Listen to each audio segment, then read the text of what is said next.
Ladies and gentlemen, thank you for standing by and welcome to the fiscal year 2020 H&R Block earnings conference call. At this time, all participants are in a listen-only mode. After the speaker's presentation, there will be a question and answer session.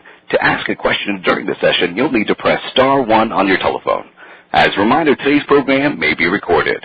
I would now like to introduce your host for today's program, Colby Brown, Vice President of Finance and Investor Relations. Please go ahead, sir. Thank you, Jonathan.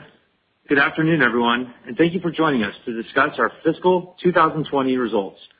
On the call today are Jeff Jones, our President and CEO, and Tony Bowen, our CFO. We've posted today's press release on the Investor Relations website at hrblock.com. Also on the website, you will find a link for the webcast containing today's presentation, which will be posted after this call. Some of the figures that we'll discuss today are presented on a non-GAAP basis. We've reconciled the comparable GAAP and non-GAAP figures in the schedules attached to our press release. Before we begin our prepared remarks, I'll remind everyone that this call will include forward-looking statements as defined under the securities laws. Such statements are based on current information and management's expectations as of this date and are not guarantees of future performance. Forward-looking statements involve certain risks, uncertainties, and assumptions that are difficult to predict. As a result, our actual outcomes and results could differ materially. You can learn more about these risks in our Form 10-K for fiscal 2020 and our other SEC filings. H&R Block undertakes no obligation to publicly update these risk factors or forward-looking statements. At the conclusion of our prepared remarks, we will have a Q&A session. During Q&A, we ask that participants limit themselves to one question with a follow-up, after which they may choose to jump back into the queue. With that, I'll now turn the call over to Jeff. Thank you, Colby. Good afternoon, everyone, and thanks for joining us. We hope that you and your families are staying safe and healthy in these unprecedented times. We're also saddened by the senseless acts of racial injustice which continue to plague our country and have tragically taken lives. We are committed to continue building a culture of belonging at H&R Block and doing our part in our communities to help bring about needed change. Given the events of the past several months, we have a lot to cover on today's call. First, I'll discuss how we've responded since the start of the pandemic. I'll then provide our perspective on the industry and our results, followed by thoughts on how we are executing the remainder of the tax season. I'll next discuss Wave, including an exciting new product that began rolling out to more small business owners last week. Finally, I'll share perspectives on our future, and Tony will review our fiscal 20 results, capital allocation, and thoughts on fiscal 21. The pandemic has created business challenges beyond anything we've experienced.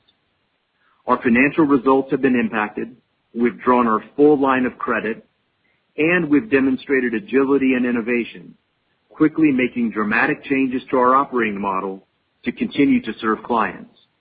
And in doing so, we've accelerated our efforts to transform H&R Block. Never has our purpose been more important as we help consumers gain access to their much-needed refunds and assist small business owners as they navigate the financial uncertainty caused by the pandemic. I cannot thank our tax pros, associates, and franchisees enough for their hard work during these unique times, as they have been incredibly resilient and have remained committed to providing help and inspiring confidence in our clients and communities everywhere. In mid-March, as the spread of the virus began to impact our business, we quickly turned to our crisis playbook, which enabled us to effectively and efficiently react to an extremely challenging situation. In our retail locations, virtually every state pursued lockdown policies that both affected our ability to operate and prevented people from leaving home to be served the way they wanted. At the peak, nearly 20% of our office network was closed to the public. For those offices that remained open, we made dramatic changes by limiting in-person service, including requiring drop-off in nearly half the network, and increasing the use of our virtual capabilities. In short, our obligation to follow local orders is subject to far greater scrutiny than local independence.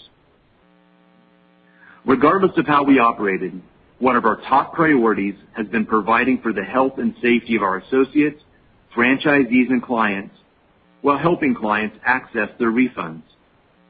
The teams worked diligently to keep our offices clean, followed social distancing protocols, and complied with ever-changing city and state guidelines. Because of these changes, bringing digital solutions to our clients became more important than ever. As you may recall, coming into this year, our primary objective was to digitally enable every aspect of our business to deliver our expertise to consumers in new and exciting ways. These efforts have been instrumental in allowing us to meet the needs of our clients using methods we didn't have in the past. We have seen a dramatic increase in returns leveraging our digital capabilities, including Tax Pro Go, Tax Pro Review, and Approve Online feature. Approve Online allows filers to review their return, approve it, and pay their fees all from their mobile device. With a significant portion of our clients historically visiting offices more than once to complete their return, this capability provides tremendous convenience, especially during these uncertain times. We also enhanced our digital capabilities for our tax pros. Because many of them couldn't serve clients from our offices, within 2 weeks, we stood up a work-from-home model, allowing thousands of tax pros to prepare returns without having to come into the office.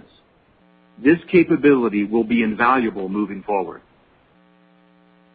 Our efforts during this crisis to continue to meet the needs of clients, digitally enable our business, and serve our clients however they want has led to strong feedback, with service quality scores improving 2 points in assisted and 5 points in DIY, building on significant increases in both areas in fiscal 19. Beyond taking care of our clients, we also took significant measures to take care of our associates. Our tax pros are our greatest asset, and I'm proud of the investment we made to create a leading benefit program for our seasonal associates if they were directly impacted. And finally, I'm also proud of how we've responded in our continuing commitment to our communities. We joined the American Express Stand for Small Coalition in support of small businesses. At Wave, we provided instant payouts to all of our payments customers for free to give them instant access to their money. And we offered free tax preparation to frontline workers through Tax Pro Go in May and June, which received overwhelmingly positive feedback. With this context on our operations, I'd like to spend a minute on what we're seeing in the industry as a result of the pandemic, as well as our results. Industry return volume has been unusual due to the filing extension as well as the stimulus package. Through June 5th, the IRS reported total filings down 6%. The IRS's volume includes millions of returns completed by those who typically don't file that did so this year to receive stimulus payments. We believe the vast majority of these returns were completed through the IRS's fillable form site, which is inflating the number of DIY returns in the market. Excluding these returns, we estimate DIY e-files are down approximately 4% compared to assisted e-files down 15% through June 5th. We expect this gap to moderate toward the end of the tax season, and we'll provide more thoughts during our Q1 call. With respect to our volumes, in DIY, we've maintained relatively flat share through early June. In assisted, we had share gains through the end of April, but are seeing that moderate in this extended filing season. It's important to recognize that an extension like this has never happened in U.S. history, so there is no precedent for forecasting consumer behavior. Despite states beginning to reopen, there is no business as usual. We have more offices open and have expanded our hours of operation compared to a typical first quarter, but a substantial portion of these locations are not serving clients in the office. Instead, we continue to interact with our clients either virtually or through drop-off. And while we have more tax pros working than normal this time of year, it is far less than the number we would have at the end of a typical tax season in April. For these reasons, client volumes may be impacted. As such, we've updated our marketing plans for the quarter to make sure consumers know we're open and to help them understand the variety of drop-off and digital options we have available. We're doing this through multiple channels to make sure we appropriately target those who haven't filed. In addition to the help we're providing consumers, we're also doing everything we can to help small business owners during this difficult time. We've added a free small business resource center on our website to provide regular updates on government assistance programs. Additionally, in May, we launched our Recovery Action Plan service, which helps entrepreneurs navigate the CARES Act, including loan programs and tax credits. This is another great example of leveraging our human advantage. Turning to Wave, after posting strong results of over 40% revenue growth through mid-March, we've seen flat revenues in April and May as small businesses were impacted by the pandemic. We've taken measures to ensure we are limiting operating losses at Wave without sacrificing key investments in the business. Despite these actions, we expect the near-term performance and resulting valuation of the business to be negatively impacted, similar to many other businesses during this pandemic. As such, we've recorded a non-cash impairment of goodwill, which Tony will talk about later. While there has been a short-term impact on the business, we remain confident in the long-term viability and future growth of Wave. One reason for this confidence is Wave's innovation and the pipeline of valuable products and services we're working on for the future. A great example of this is Wave Money, which was expanded to more customers last week. Wave Money is a business bank account that does what others can't, manage all aspects of bookkeeping automatically, giving entrepreneurs more time to focus on their business. This is the first-to-market, software-powered small business bank account, which provides several unique benefits to Wave customers, including no monthly fees or minimums, seamless integration to Wave's accounting platform for expense categorization and tax readiness, and instant access to funds via Wave payments. We are excited about this product as we continue to innovate to simplify the lives of small business owners. In summary, as we navigate this new normal, we haven't lost sight of what we've accomplished this year, making significant progress toward our strategic objectives in ways we couldn't have anticipated. We are taking this opportunity to thoroughly and objectively evaluate our progress, determine what we can do better, and to reinforce our sense of urgency in these efforts. We remain committed to continuing the transformation of our business. We're in the process of evaluating and reprioritizing our strategic imperatives while simultaneously examining our expense structure to identify areas where we can save to help fund the future. This work is ongoing and will remain fluid given our current operating environment. We'll be providing more detail later this year. With that, I'll hand the call over to Tony. Thanks, Jeff. Good afternoon, everyone.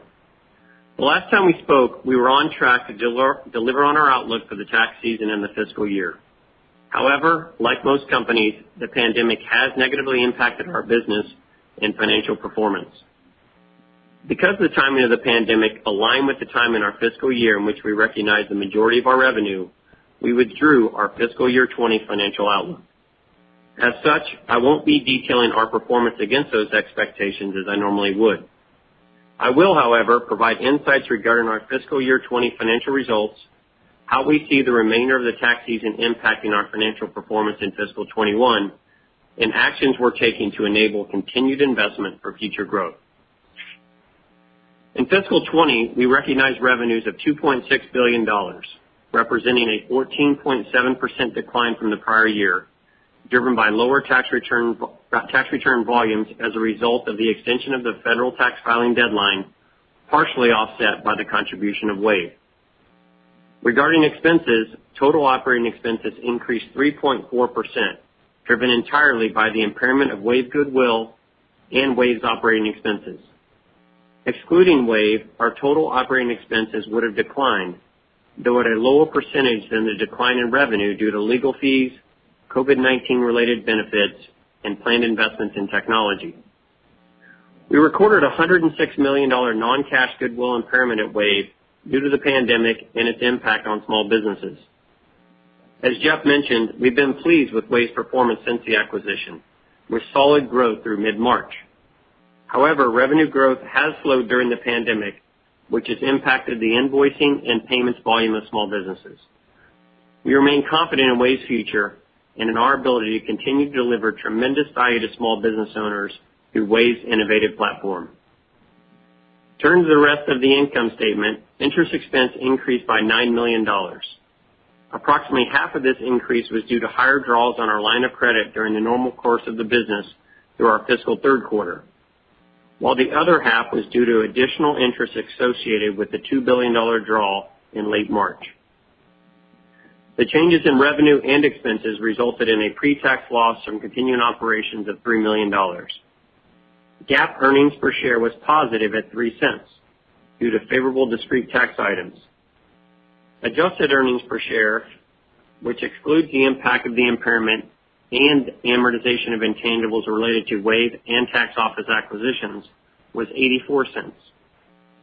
In discontinued operations, there were no changes to accrued contingent liabilities related to Sand Canyon during the year.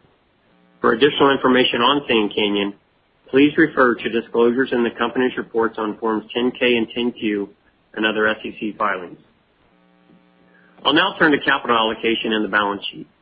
Despite the unique circumstances related to COVID-19, our capital allocation priorities remain the same. At the top of the list is maintaining adequate liquidity for our operational needs.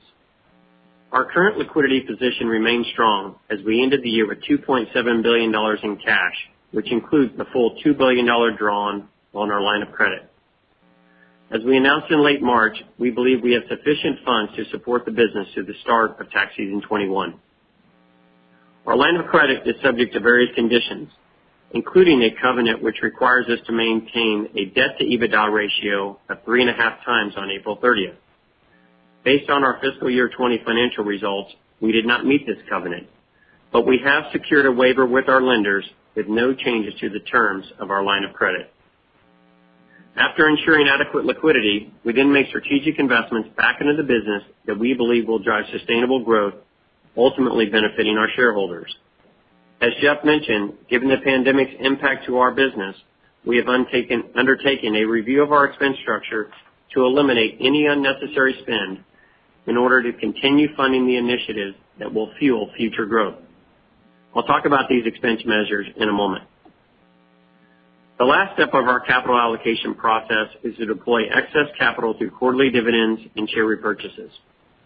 I'm pleased to announce that despite the financial impact of COVID-19 and the extended tax season, our board of directors has declared a 26 cents per share dividend payable July 1st.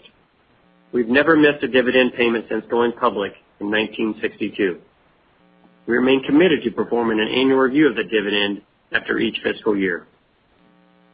With respect to share repurchases, in fiscal 20, we repurchased a total of 10.1 million shares for $247 million at an average price of $24.36. We made no share repurchases in the fourth quarter. For the past 2 years, we have committed to, at a minimum, repurchasing shares to offset dilution from equity grants and opportunistic share repurchases thereafter.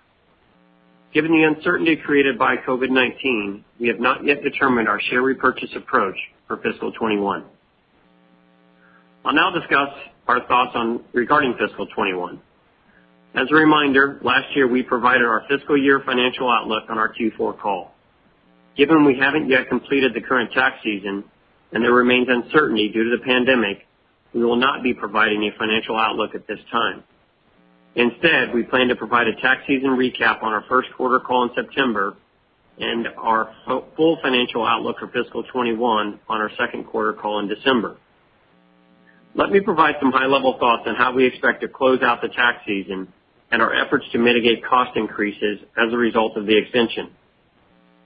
First, while it's natural to expect all volume lost in Q4 of fiscal 20 to shift into the first quarter of fiscal 21, that may not necessarily be the case. As Jeff mentioned, during this quarter, we are still operating under a modified model. While we have more offices open than usual, we're still operating with just half of our total network and a substantial portion unable to serve clients face-to-face. This may impact our ability to retain clients and attract new clients to the brand. Regarding expenses, due to the extension of the tax season, we anticipate additional costs during the first quarter. We expect an increase of approximately $10 million in marketing expense and approximately $10 million in interest expense. Additionally, we expect variable expenses related to compensation, benefits, and bad debt to be approximately 40% of incremental assisted revenues generated. We're actively evaluating ways to mitigate any additional costs by taking a detailed look at all spend categories and making prudent reductions across our business. We're still in the process of finalizing these plans but can offer a few areas of focus, including renegotiating rents with landlords across our retail footprint, implementing a hiring freeze, eliminating merit increases for fiscal 21, examining vendor spend to renegotiate existing contracts, and reducing capital expenditures to only what is necessary. In addition to these savings, we have entered into a non-binding letter of intent with MetaBank to be the provider of our financial products, including refund transfer, refund advance, Emerald Advance, and Emerald Card, which will result in savings. MetaBank is a leader in providing financial solutions to consumers and has significant experience in the tax preparation industry. We're excited to partner with them to continue providing valuable products to our clients. In summary, we've taken prudent steps to adjust to the pandemic, including our modified operating model, line of credit draw, and cost reduction efforts. These measures will allow us to operate effectively while enabling continued investments in our future. With that, I will now turn the call back over to Jeff. Thanks, Tony. I'd like to again thank our franchisees, associates, and tax pros for continuing to live our purpose. We've been challenged during the last few months unlike any other time in our history. The resilience and dedication of our team, our strong financial foundation, and our ability to adjust our operating model has enabled us to continue delivering tremendous value to our clients at a time when they need us most. I'm confident we'll come out of this crisis stronger than ever as we continue the work to transform our business. I look forward to speaking with you in September. With that, we'll now open the line for questions. Jonathan? Certainly, ladies and gentlemen, if you have a question at this time, please press star then 1 on your touch-tone telephone. If your question has been answered and you'd like to remove yourself from the queue, please press the pound key. And our first question comes from the line of Jeff Goldstein from Morgan Stanley. Your question, please. Hey, guys. You mentioned seeing assisted share gains moderating in the extended tax season. So I'm just curious what you attribute that to, and then are there any strategies in place to mitigate that in the final months of the season here? Absolutely, and thanks for the question. So if you think about our operating model, as we said in the prepared remarks, there really is no normal about how we're open as an assisted business. In many, many places, we are operating in drop-off only. And even when we are serving clients in an office, there are many steps we've taken to protect both the tax pro and the client. For example, they both sit in separate cubicles, just as one small example. And I think the fact is, as a national retail brand, we are subject to the scrutiny of following local orders quite differently than local independents. For example, we operate in a strip center. An independent may operate in a building or, honestly, at their kitchen counter. So that scrutiny and how we have to operate has really disrupted the way that our clients know and have come to expect how they do business with us. So, and we see that could have an impact on our ability to serve clients.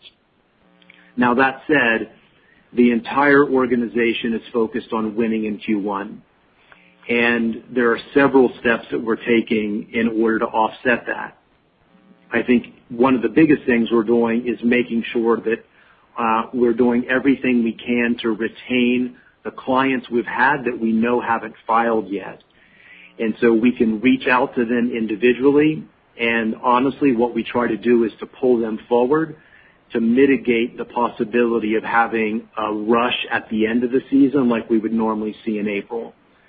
In addition to that, really in all channels of marketing, television, performance marketing, email marketing, we're making sure that clients know, A, we're open. Obviously, we're open in ways that normally H&R Block isn't open this time of year. And B, making sure they understand the full breadth of options of how we can serve them, whether it's coming to an office under those conditions, drop off, virtual, etc.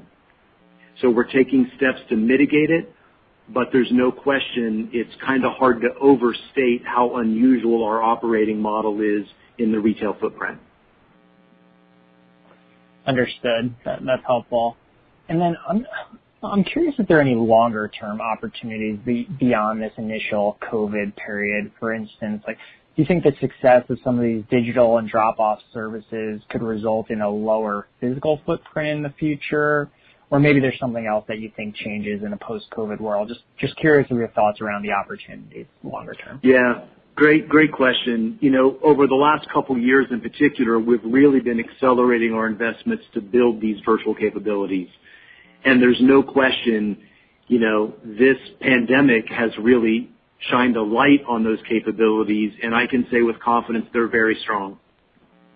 Our ability to serve clients, whether it's approving their return online or getting various forms of assistance if you're a DIY filer, are all capabilities that we know that we've been doing a great job of building and perfecting.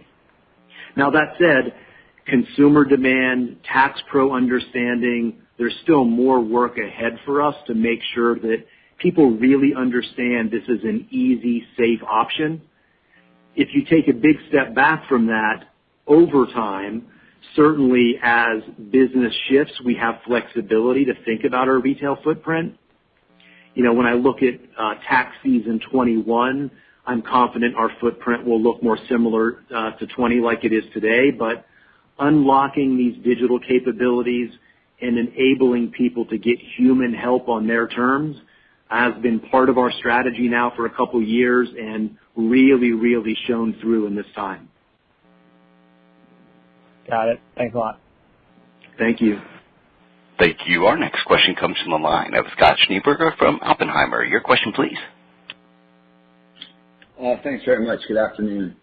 I guess, guys, you mentioned some numbers for the IRS filing, and you know, backing into that, it looks like you think that about 6 million stimulus returns were filed. Do you think that's over, or do you think there's more to come? We've seen numbers out there that it could be as large as 10 million. I would have thought that would have occurred by now for those who were going to do it. But just thoughts on what remains there from what you know at this point. Thanks. Yeah, Scott. So that's about what we see as well. When you back out those from kind of what's being reported by the IRS. Obviously, the IRS hasn't reported that number publicly yet. We're working with them. We think it's important ultimately to be very clear about what that number is. You know, we do not think there's going to be a second round of stimulus payments based on everything we're hearing and learning in Washington. So that would suggest that, you know, most of that wave is over. That people, obviously with the economy the way it's been, people were very eager to get their stimulus payments, and we definitely saw in our own product that we changed to allow a $0 return as well as the fillable forms at the IRS, that there was a very big rush to make sure people were registering their bank accounts. So we'll see where the number nets out, but, you know, based on what we know today, we would say most of that's behind us. All right, thanks, Jeff, on that. Similarly, in the DIY category, Free File Alliance, that was around mid-April, April 10th it was actually, the IRS updated that they'd seen a 28% increase year over year 2.9 million returns versus 2.3 and versus 2.8 for the whole of tax season last year. So that's elevated. Just would like to get your perspective on what's occurring there. And is that a dynamic that you think slows down going forward, or will we see some more Free File Alliance activity in the final peak? Thanks. Yeah, so you're right on. That's the number that they reported at 28%.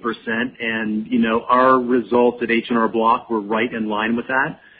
I think that growth is a reflection of just simply more attention paid by the IRS to communicating the benefits of that program this year. Absolutely. It's important to also note today that last week I had a conversation with the commissioner of the IRS to let them know that at the end of this tax season in October, we would be stepping out of the partnership with Free File Alliance. It's been an important partnership for almost 2 decades. And as we've really reassessed all of our priorities as a company, as I mentioned in the prepared remarks, we believe it's in the best interest of the company to move forward in a different direction. And, the fact is, and I share with the commissioner, it's a positive program, and we've, been happy to participate in it for 20 years. The fact is there are many different ways to file for free now. The industry dynamics are quite different. We offer 3 ways to file for free outside of the Free File program. And so we just think it's in the best interest of the company to move forward in a different direction, and we let them know that last week. Thanks, Jeff. And I'll turn it over and hop back in the queue in a second. But just to follow up on that, because that's an interesting development. In those conversations, do you anticipate the IRS moving in a different direction from the Free File Alliance? Might they ultimately, and given your decision, and might they become more involved themselves just from anything you learned? Thanks. Yeah, another great question. Obviously the alliance was comprised of more than H&R Block, so there are many other companies that are participating. We're not aware of anyone else's decisions. We think we're leaving with the program on strong footing, having 3 years of growth in a row. And, the IRS has always maintained the option to do something different, to do this themselves. That's always been present in the MOU each year, and so we don't think our decision in particular changes that. But, we're not aware of any other company's decisions. Thanks, Jeff. Appreciate the call. Yeah, thank you.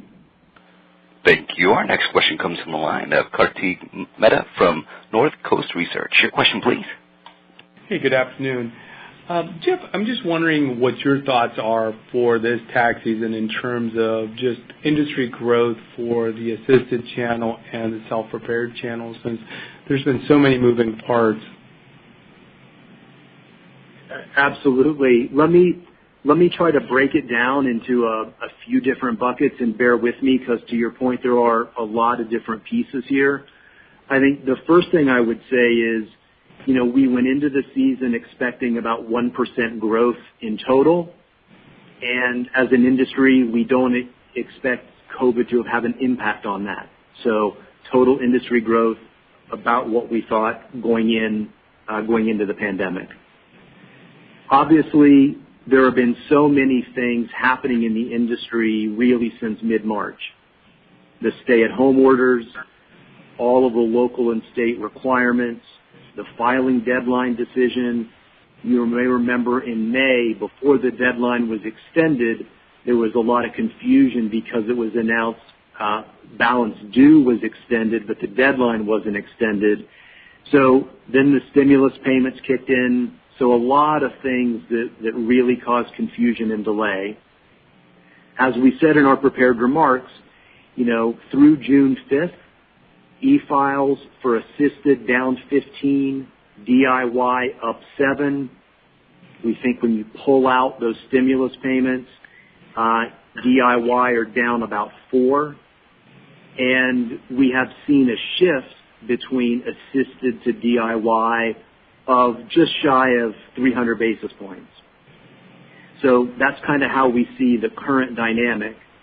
And over the balance of this season, as orders start to become lifted and people start to get back to normal, we expect the end of July through the 15th to feel more like through April 15th. We recently did a survey of about 10,000 consumers who have not yet filed and asked them why, and the answer was because we don't have to yet. The second answer was around safety. So you definitely have this sense of even though the IRS is open and even though the tax season is still underway, it feels like people aren't yet ready to complete. And we think, the July 4th holiday is going to be kind of a wake-up, and all of a sudden the deadline is going to be close.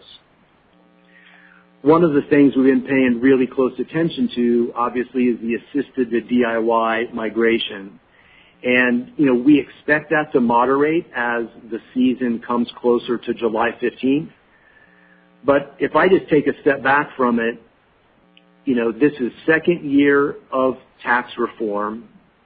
The conditions for massive shift to DIY couldn't have been more present than this year. People were told to stay home. There are all kinds of conditions. And even with all those conditions, so far it's only shifted about 300 basis points. And again, we expect that to moderate, to end higher than it did last year, but to ultimately be less than 300. So again, a lot of moving parts, as you said, but we're paying close attention to that migration and to consumer behavior. Just real quickly, Jeff, the one thing I would add on just to clarify is our expectation for the industry of 1% does exclude the stimulus returns that have been filed, obviously. So we're kind of backing those out just because they're so unusual and not a typical tax return. But as Jeff said, we have no reason to believe that overall tax return volume would be materially different than what we thought at the beginning of the season. Yeah, thanks for that. And then, Tony, as I look at the adjusted EBITDA you reported for this year, there was a significant decline, much more so than revenue. And I'm wondering, I understand some of the increased costs, but maybe you could walk through why there was such a discrepancy between revenue and EBITDA. Yeah, we definitely had some one-time expenses that hit us, but also, when we think about the variable costs in our business model that you know very well, Kartik, a lot of the drop in revenue does drop to the bottom line. If you think about the decline in the DIY business, for example, almost, a huge percentage of it drops to the bottom line. And in the assisted business, you're essentially offsetting revenue declines with a little bit of saving in labor. But as we've talked about, that labor ratio usually runs 25 to 30%. And we didn't even see that big of a drop this year because we did have some incremental COVID-related expenses due to some special benefits we put in place. So that's why we did have such an impact on EBITDA relative to the decline we saw in revenue.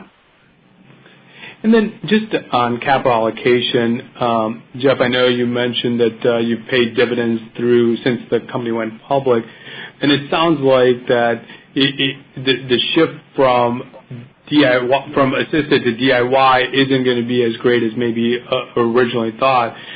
And so next year's tax season obviously will be better because you're going to get all the people that didn't file this year. So it sounds like long as the EBITDA growth is kind of where it was in the past, or the absolute dollar amount, the dividend is something that the board seems committed to pay. I know it's a long-winded question or statement, but is that reasonable? Yeah, Kartik, I'll take this one. This is Tony. We've shared that typically after the end of the fiscal year, we review the dividend, which obviously is right now. So we're pleased that the board is continuing to support the dividend at the prior rate of 26 cents per share. You may recall that we raised the dividend 4 prior years in a row, so really pleased with the increase over that period. I think we were up over 30% over that 4-year period.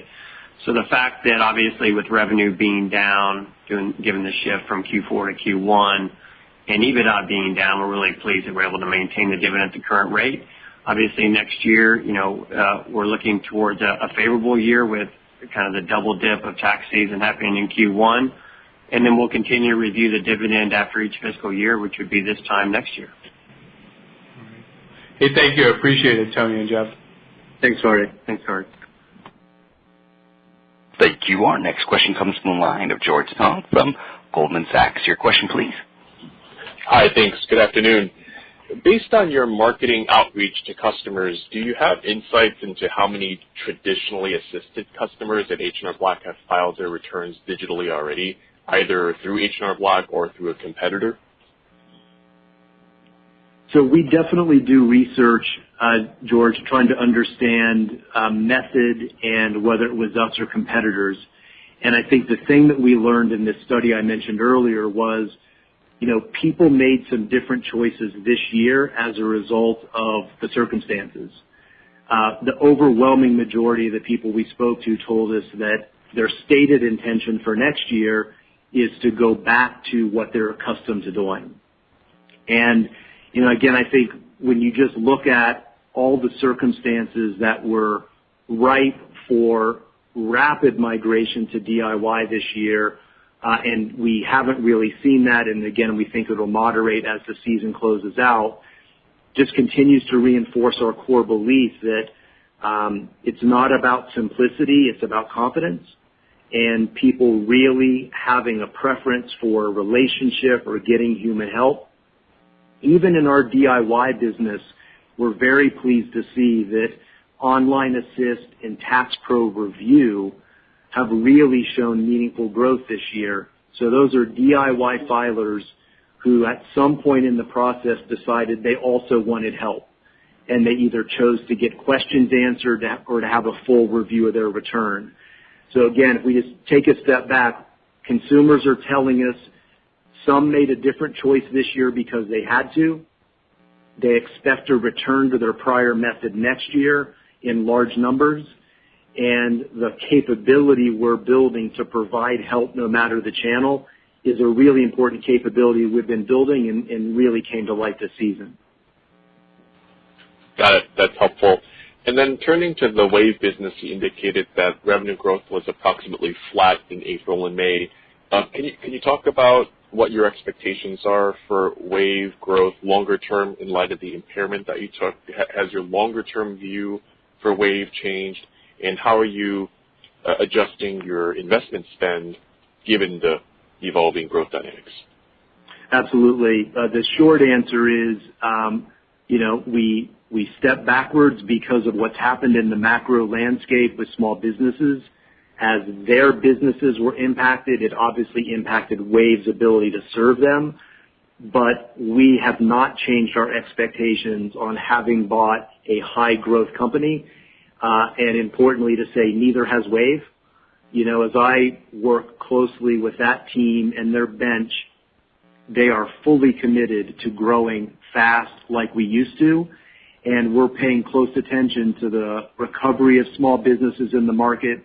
We're talking actively with small business owners every day. And, we've seen a nice little change in June. And, we're going to be trying to do everything we can to get back to high growth rates in the near future. Got it. Thank you. Thanks, George. Thank you. Our next question comes from the line of Hamzah Mazari from Jefferies. Your question, please. Good evening. Thank you. My first question is just if you think the tax deadline could potentially be extended again to September, and then just as part of that, if you could just tie in what your cash burn looks like relative to liquidity. I think you mentioned you have enough liquidity through fiscal 2021. You mentioned a covenant waiver, but we didn't catch sort of timing of how long that waiver lasts. So any detail would be appreciated. Thanks. Absolutely. Hamzah, let me take the first part, and Tony will tag team on here on the waiver. But, there's been a lot of rumors flying, as you've probably seen, about the possibility of another extension. And as recently as this morning, the sentiment in Washington is that there will not be another extension.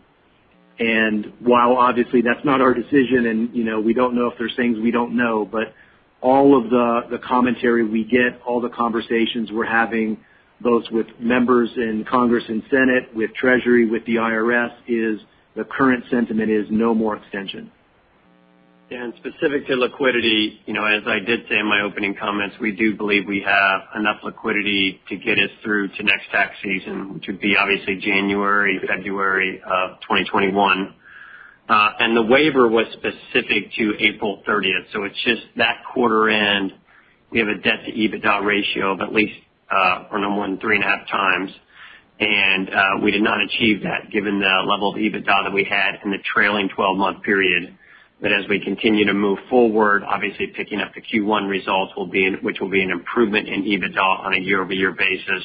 It was really just one time in nature. We'll continue to monitor that as we view EBITDA on a historical basis. But again, expect no issues from a liquidity perspective going forward. Got it. Thank you. And my follow-up question, I'll turn it over, is, it looks like you're rethinking, your operating model post-COVID. Most companies are, whether it be real estate footprint or any other dynamics.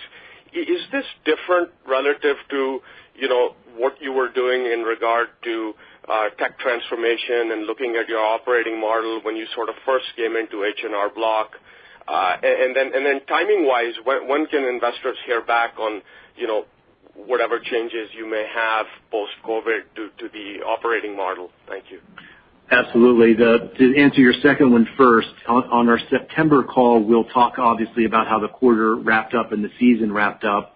And on our December call, when we provide outlook on the future, will be the time when we provide more context on how we're thinking about expenses, our commitment to earnings and revenue growth moving forward, and really the result of all the strategic reviews that we're doing right now.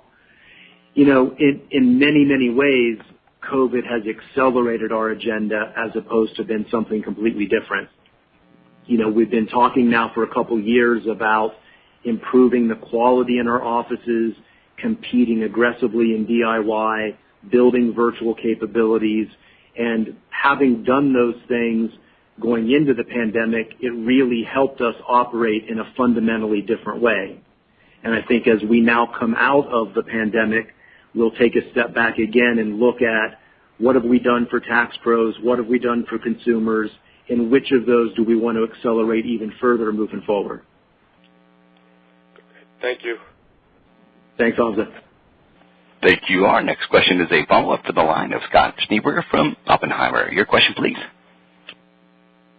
Thanks very much for taking the follow-up. I actually have two, pretty straightforward.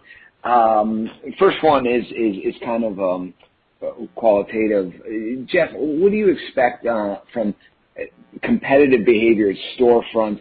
I sense a lot of caution in your comments today because you guys are clearly abiding by the rules. Do you think that in the assisted category there are others, smaller and less visible, that maybe have an edge because they can be a little bit more flexible? Just curious of your thoughts on that, and then a follow-up for Tony after. Thanks. Yeah, absolutely. And you know quite well that there are 250,000 independent locations in that zone. So there are lots and lots of independent competitors, which we always compete against. And in this case, we think that we have a different obligation, a different burden to have to follow the local orders that are being put in place that are different than if you are operating in an office building or if you're doing 20 or 30 or 50 returns at your kitchen table, where that scrutiny just isn't a play. And, we take a lot of pride for protecting our people, protecting our clients, and operating in the safe, required way. But you've seen firsthand, or you've heard from other retailers, the local orders are very intense. They change regularly, and staying current on those just puts a burden on our ability to serve clients the normal way they're used to being served. That just isn't the same if you're one of these local independents. Thanks. Appreciate that color. And then Tony, for you, the new bank partnership, I know it hasn't finalized yet, so I'm not sure how much you can share prior to that. But you've alluded to in a press release or filing improved economics. Could you elaborate a little bit on what you might expect, just to give us a sense of the benefit there as we model? Thanks. Yeah, thanks, Scott. As you said, we haven't signed a definitive agreement. We've signed a letter of intent, which we announced several weeks ago. So we're pretty far along, and we're now finalizing those details and hope to be signing a final agreement really, really soon. That agreement should be in place before next tax season, so all of our product offerings for tax season 21 will be with that new bank partner, Meta Bank, who we're really excited to partner with. As far as the economic side, all we're saying at this point is it will be a savings relative to what we're currently operating under. But as far as the details, we're going to hold off and share those once we have the final agreement in place. Okay, fair enough. Thanks, guys. Thanks. Thank you.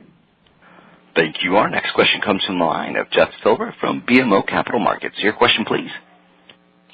Thank you so much. Wanted to go back to results so far on the tax side.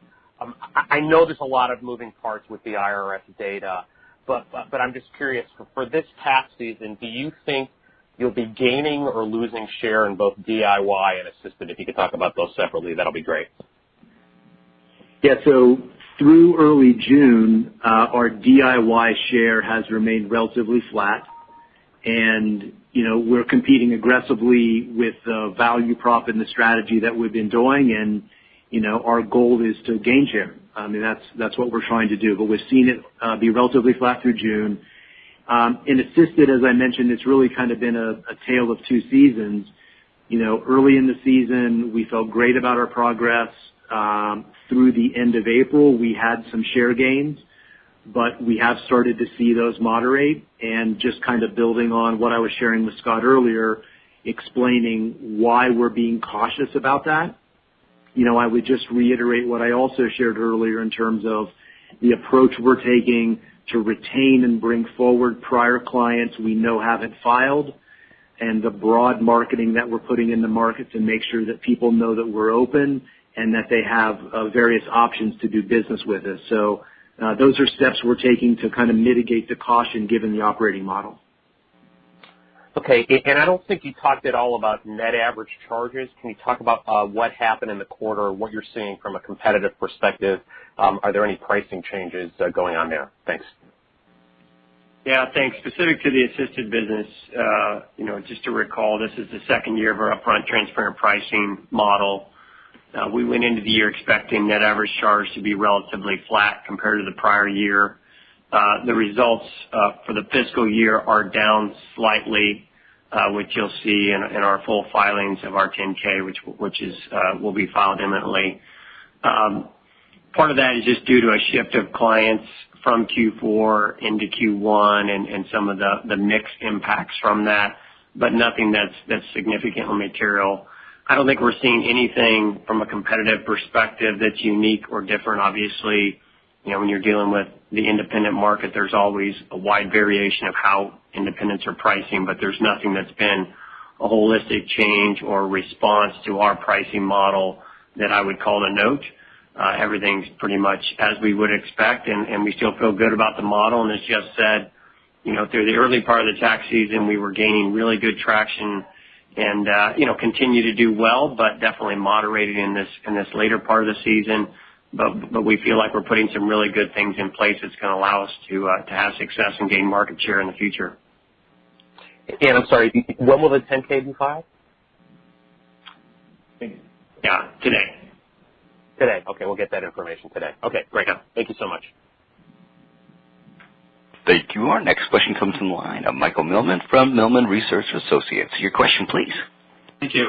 Maybe I misheard you when you talked about the do-it-yourself and subtracting the stimulus, but the IRS numbers, as far as I know, already subtracted those numbers, and they still come up with 7% increase. What am I doing wrong? Well, Michael, in fact, the IRS numbers have not subtracted those out yet, and the IRS has not published the actual number of those kind of not required to file filers. So the number that's being reported by the IRS still includes, as someone said earlier, about 6 million filers that haven't yet been backed out. So your current total returns is what for the IRS? So through June 5, total down 6%. Actual numbers, please. Yeah, I don't know, Michael, if we have the numbers off the top. We can definitely follow up. I mean, it's the public information is out there. If you back out what we believe are the stimulus returns, we believe IRS returns are down about 10% through June 5th, which is a combination of assisted and DIY, with assisted being down 15 and DIY being down about 4. But we don't have the exact counts. We can follow up on those. We've got those. We just don't have them at our fingertips. Okay, I'd be interested in seeing those numbers. And over the years, it doesn't seem that DIY shifts back more than the average, changing status and all that kind of thing. Why do you think that next year, and particularly 22, maybe we should talk about, is going to be shifting back? Yeah, so I'll try to be more clear on kind of what we're seeing and maybe expectations for next year. My comment about this year was, season to date, we're seeing a shift of just under 300 basis points. And we expect that will be less by the time we get to July 15. Year over year over year, we see that gap moderate as we get toward the end of tax season. So that's how we kind of view this year finishing. And part of what we've been reflecting on is, there's been a lot of belief that in year 2 of tax reform, there would be a much faster migration to DIY. And then when you combine year 2 of tax reform with all of the conditions, people not being able to leave home, offices closed or not operating normally, et cetera, one could have expected that migration to be much higher at this point than 300 basis points, but we're not seeing that happen. With respect to next year, what I was referring to was a piece of research we did just to understand consumer intentions. And that is what it is. It's their intentions about next year. And we surveyed over 10,000 consumers pre and post-COVID. And what we heard from consumers was this year people made different choices because they had to. And that when you ask them now about next year, their intention is they'll go back to the way they used to file. And so that's what we're saying in terms of what people are telling us is they may have moved to DIY this year because they had no choice, but their preference is to do their old method, and that's what they're saying about next year. So 2 different points that we're trying to make. Okay, great. Thank you. Thanks, Michael. Thank you. This does conclude the question and answer session of today's program. I'd like to hand the program back to Colby Brown for any further remarks. Thanks, everyone, for joining us. This concludes today's call. Thank you, ladies and gentlemen, for your participation in today's conference. This does conclude the program. You may now disconnect. Good day.